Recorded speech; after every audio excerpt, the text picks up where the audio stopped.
Okay,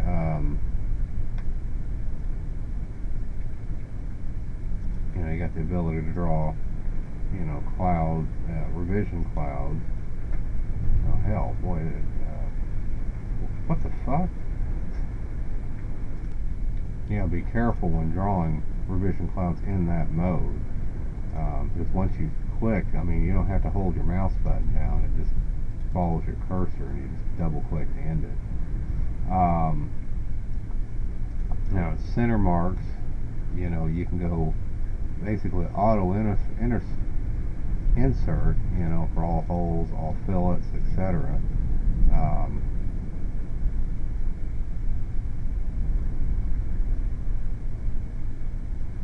Oops.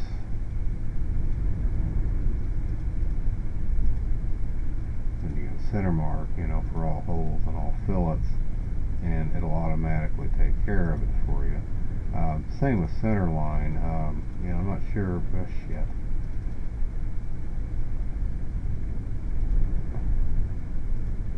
But if you just click auto insert, you know, that's probably one of the better ways of doing it.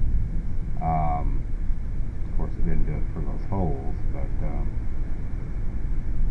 anyway. You know, if these purple lines ever show up, I don't know what it means, but anyway, it's the sheet focus, you know, somehow it got locked, and I don't know how.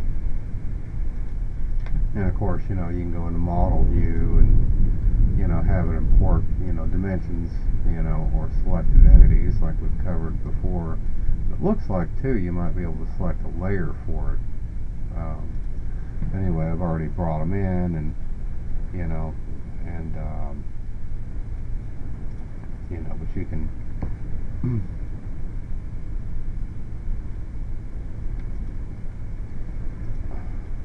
you know, but you can go in and, like, edit the text and put something like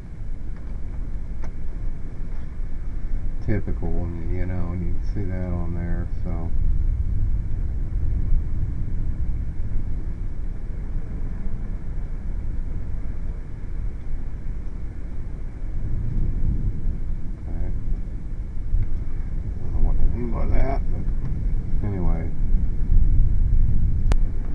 Okay, what's kind of interesting too, if you go into Smart Dimension, and normally it's set to Smart Dimension, but if you go to this Dim Expert, it's kind of cool. You got to select a datum, like for example, if it's any vertex or center of a hole. Now that's the datum point, but now I can select like that hole, and it does a call out, okay, and it automatically places, you know, this distance between holes, and I don't.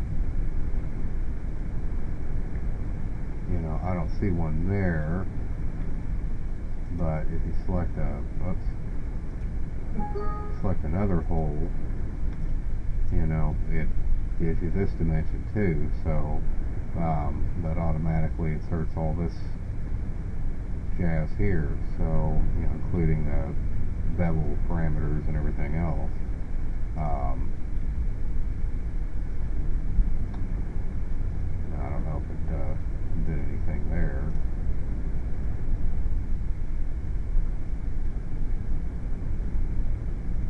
Okay, so that gives you the offset, that edge, again, with respect to our datum being right there. I guess you can relocate the datum too to another spot.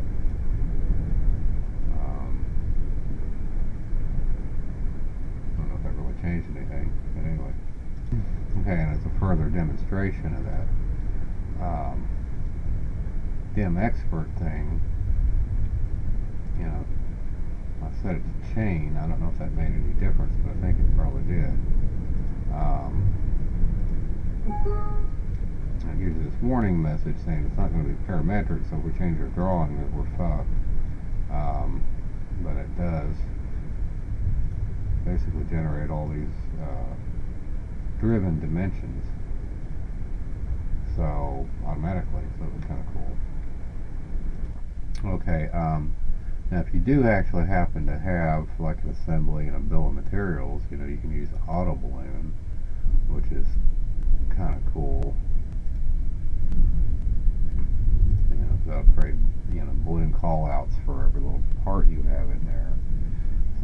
otherwise, you know, you can go add like individual balloons to things, you know, and I still haven't quite figured this out, but you know,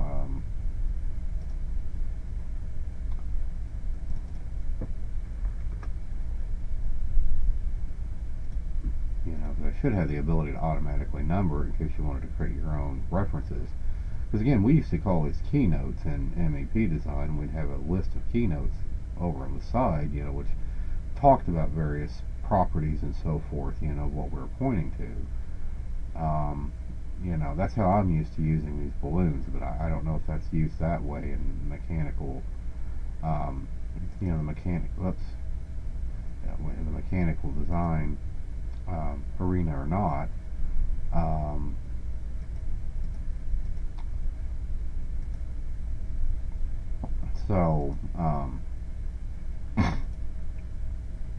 You know, but I don't know. I mean, I you know, really need to try to find some kind of a mechanical drafting course online. Man, that's another involved affair.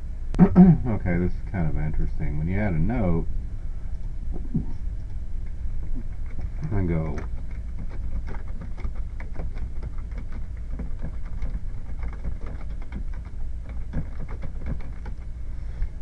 like that, okay, of course you can choose the font and shit like we've probably covered in other videos, but it gives the option of actually adding another note with the same text in it, and you can edit it if you want or not, and I can go, you know,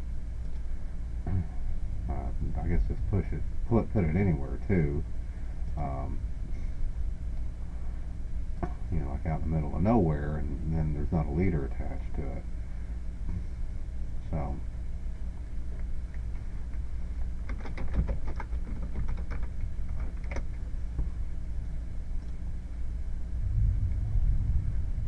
you also got this rather confusing circular or linear pattern, you know, that you can have. I selected this note we put over here, and I had to change the position of this arrow thing here, which is kind of hard to grab. And you choose the number of instances you want it to pattern, but it's just like any old pattern command. I don't know why they have one specially for notes exactly, but and if I edit one, it doesn't change the others. So, but again, you can choose a linear pattern too. But again, not quite sure why I'd want to do that unless I wanted to go draw leaders individually. But I haven't really noticed a leader command. So I created this whole table. I go into the tables and go in whole table. Anyway, I selected this as a datum. I don't think it was really necessary to have this applied. At any rate, you know, you can see the datum reference there, and then A1 is our tag. I'll see if I can do the same thing here. Well, actually, let me find one more. I don't know if I'm going to do this one.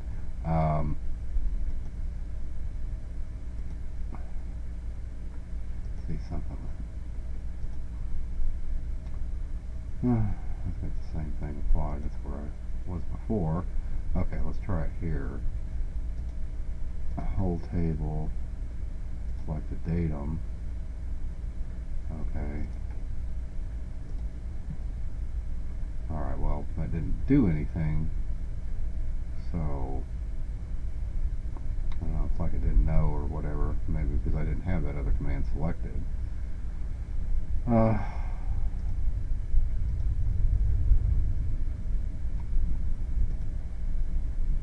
already got a whole table here, so anyway.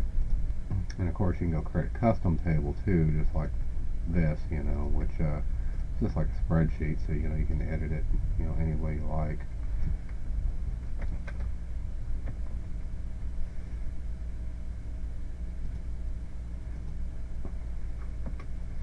I don't know that it is a spreadsheet, but you know, it's like a spreadsheet anyway.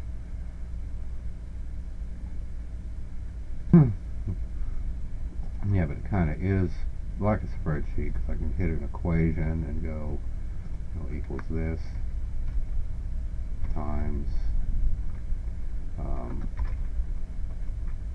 say 2, and it does it. Even though I have text in there, it still, you know, reference that and multiply by 2, so it was kind of cool.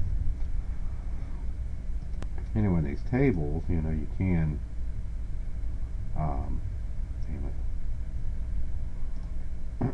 but you can right click on them, and you got all these, you can insert columns or rows, you know, select the table, column or row, you know, delete the table, formatting, you know, and like I said, sort it, you know, split it, combine tags, renumber tags, you know, show dual dimension, which I clicked there, that's why it said it has that 380 in there. So units for dual dimensions, okay.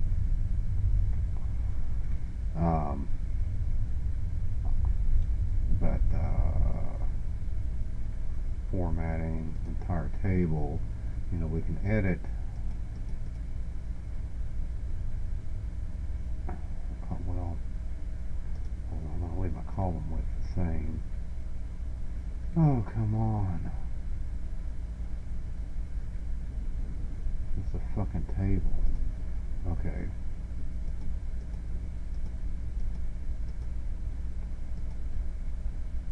Huh. Wow. That didn't go as expected. If you notice, you know, I can change the font size here, so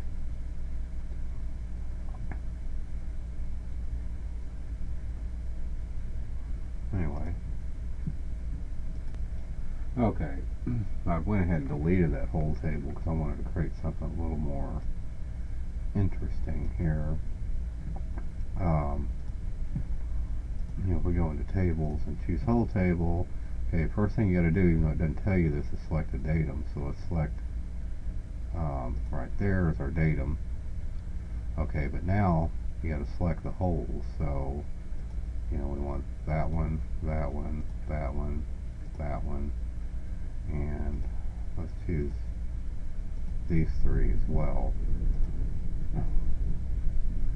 Okay, so now we have a whole table.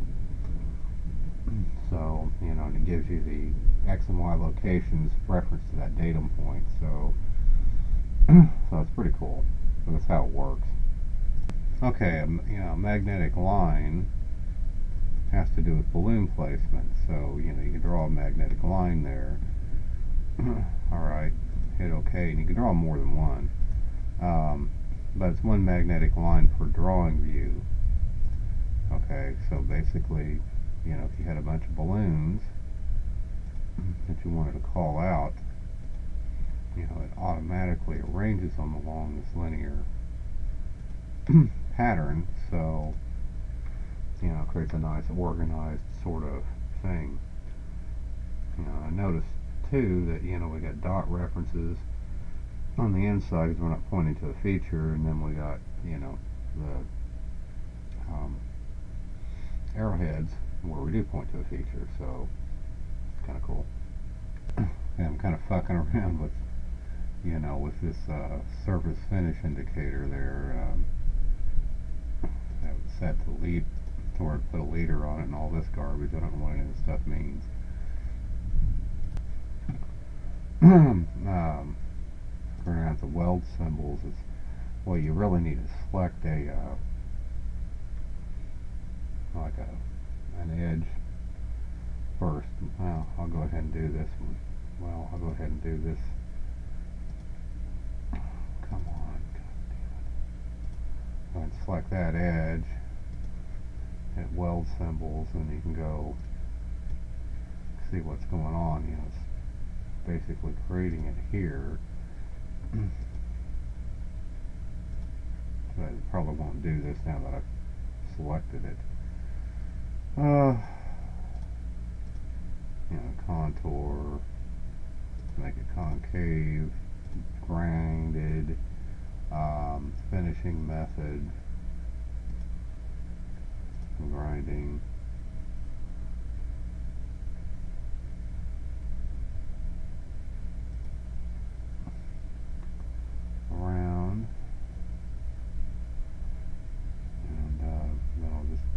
this edge here, here, like they're gonna weld that.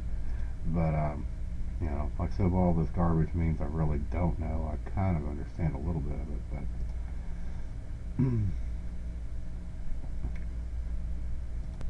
and you can manually put whole call outs just like I did there, and you can edit the call out.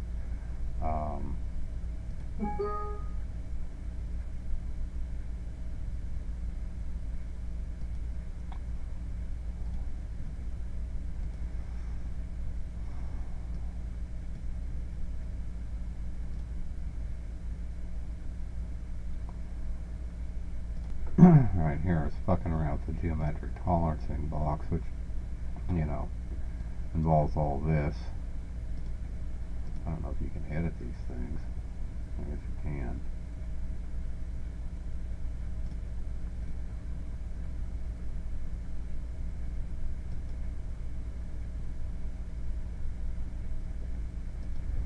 I'll start with selecting a deal though, and I'll show you what kind of, you know, how this sort of works. Tolerance to the P in there. Do a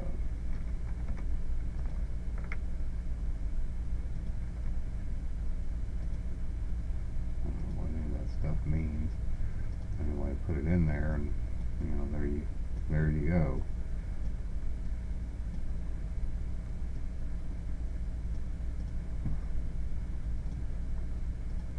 Oh, and by the way, this was the Datum thing, you know, so basically I went and added all these. This is where all these numbers came from. It starts as just a single circle, but as you start adding shit to this, you know, that, again, don't know.